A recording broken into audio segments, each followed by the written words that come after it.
ભરૂચમાં એક 10 વર્ષની બાળકી સાથે દુષ્કર્મ થાય છે।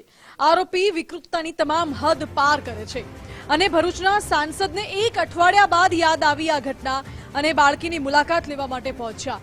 ભરૂચના સાંસદ મનસુખ વસાવા એસએસટી હોસ્પિટલ પહોંચ્યા અને બાળકીની મુલાકાત લીધી। બાળકીની હાલત ગંભીર હોવાનું પણ જાણવા મળ્યું હતું। અગાઉ સાંસદ મનસુખ વસાવાએ સંસદમાં રટણ કર્યું।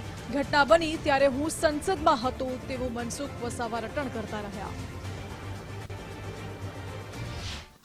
જે પ્રકારનું હીન કક્ષાનું જે કૃત્ય કર્યું છે એને પ્રથમ તમે સખત શબ્દોમાં વખોડી કાઢી છે। દીકરીને જલ્દીમાં જલ્દી સાજુ થઈ જાય એ પ્રકારનો ટ્રીટમેન્ટ મળે એના માટે પણ ચિંતા કરી છે। પોલીસ પણ જે ગુનેગારની સામે કાયદેસરની કાર્યવાહી કરે એના માટે પણ પોલીસને અમે સતત એના પૂછપરછમાં હતા અને પોલીસે બિલકુલ કાયદેસરની એ કાર્યવાહી કરી છે।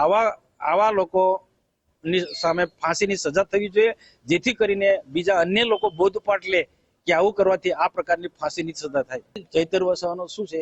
ચૈતર વસાવાનો આક્ષેપ કરવા છે, બીજું કશું કંઈ જ નથી।